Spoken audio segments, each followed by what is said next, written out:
Bali. Chắc hẳn các bạn đã từng nghe qua một hòn đảo thiên đường của Indonesia, nổi tiếng với biển xanh, đền cổ và văn hóa đầy màu sắc. Mình đã có một hành trình 7 ngày 6 đêm với nhiều kỷ niệm tại nơi này. Và bây giờ mình muốn dẫn các bạn cùng sống lại những khoảnh khắc ấy qua một series 3 tập khám phá từng vùng đất đặc trưng của Bali. Từ Denpasar, thành phố lớn nhất đảo với những bãi biển hoàng hôn đẹp mê hồn, đến Bedogen, miền núi phía Bắc với không khí trong lành, thác nước và những ngôi đền bên hồ. Và cuối cùng là Ubud, trái tim văn hóa của Bali với rừng thiêng, ruộng bậc thang và những ngôi đền cổ kính nằm ẩn mình trong thiên nhiên. Nếu bạn đang lên kế hoạch cho chuyến đi Bali hay đơn giản chỉ muốn khám phá một thiên đường Đông Nam Á thì bạn đang ở đúng nơi rồi. Hãy cùng mình bắt đầu hành trình này nhé.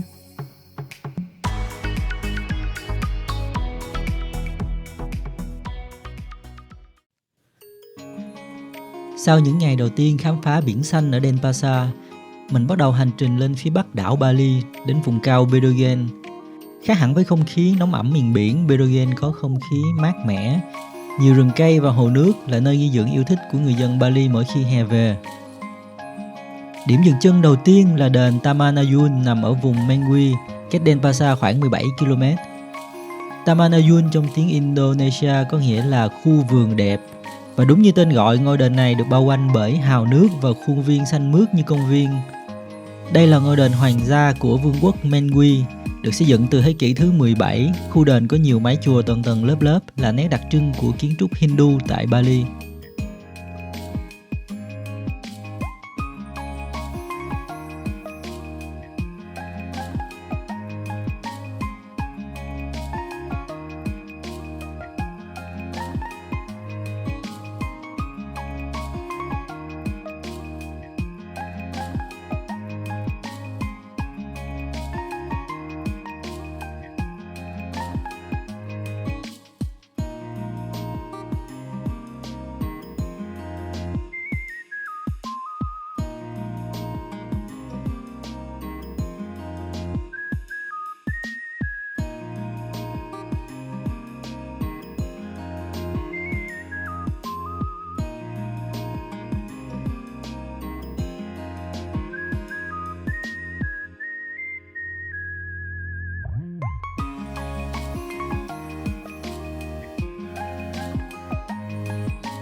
Trên đường đi tiếp lên núi, mình ghé vào một nông trại nhỏ sản xuất cacao và cà phê, nơi bạn có thể tham quan cách họ trồng cây, phơi hạt, lên men cacao.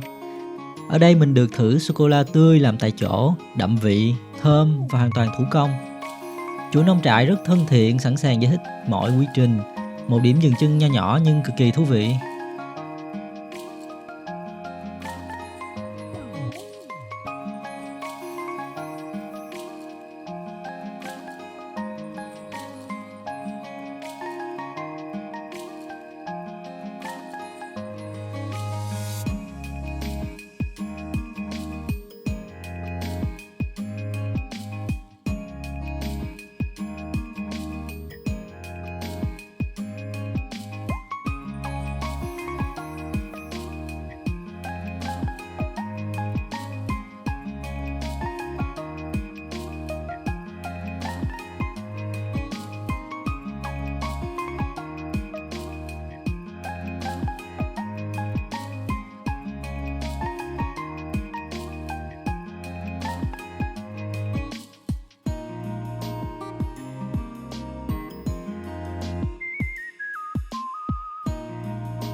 Tiếp theo là một trong những điểm đến mang tính biểu tượng nhất Bali, đền Uluwatu Danu Berhatan, nằm ngay bên hồ Berhatan giữa vùng núi mát lạnh của Bedogen. Ngôi đền thờ nữ thần hồ nước Dewi Danu, người bảo hộ mùa màng và nông nghiệp. Vì vậy nơi đây có ý nghĩa rất lớn với người dân địa phương.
Trên đường rời đền Uluwatu, mình dừng lại một chút ở bờ hồ Beratan cách khu đền không xa.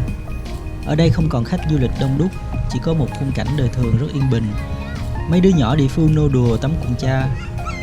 Mình đặc biệt thích những khoảnh khắc như thế này, không có gì cầu kỳ nhưng lại là một hình ảnh chân thật nhất về cuộc sống ở Bali. Có lẽ đó cũng là điều khiến mình yêu vùng đất này. Bên cạnh những ngôi đền linh thiêng, thiên nhiên hùng vĩ, còn là nụ cười và nhịp sống nhẹ nhàng của người dân nơi đây. Rời đền Uluwatu, mình đi ngang qua một địa điểm đã quá quen thuộc với dân sống ảo. Đó là cổng trời Bali Handara.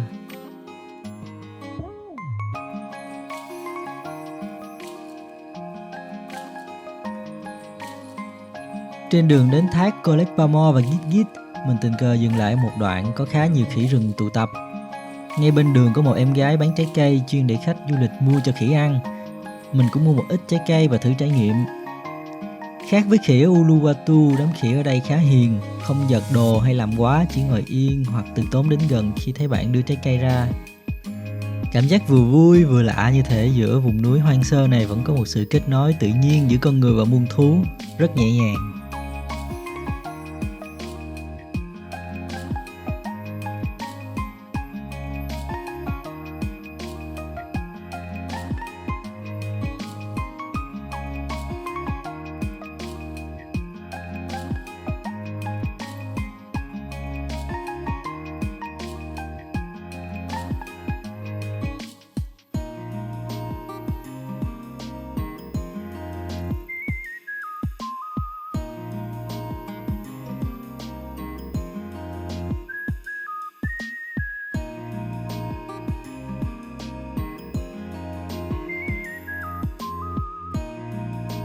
Một trong những trải nghiệm bắt đầu ra mồ hôi là hành trình khám phá các thác nước ẩn trong rừng.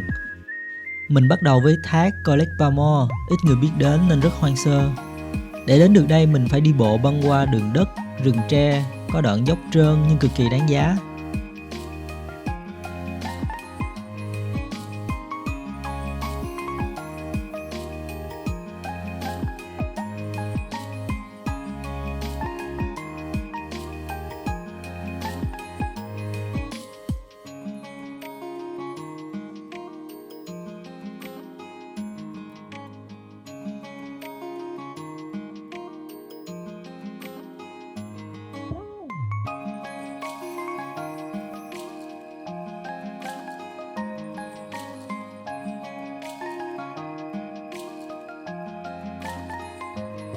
Yeah. Summer.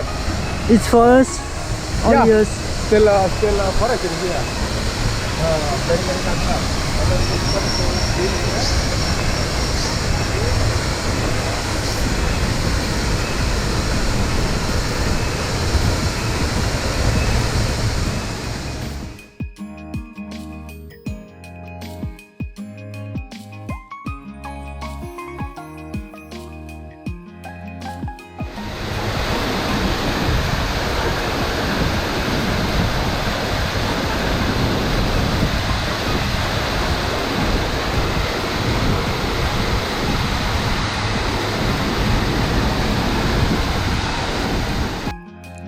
Tiếp theo là thác Git Git, nổi tiếng hơn, dễ đi hơn, có cầu treo, thang đá dẫn xuống và tiếng nước chảy vang vọng trong không gian núi rừng. Đây là nơi lý tưởng để nghỉ chân, thư giãn và hít thở không khí trong lành.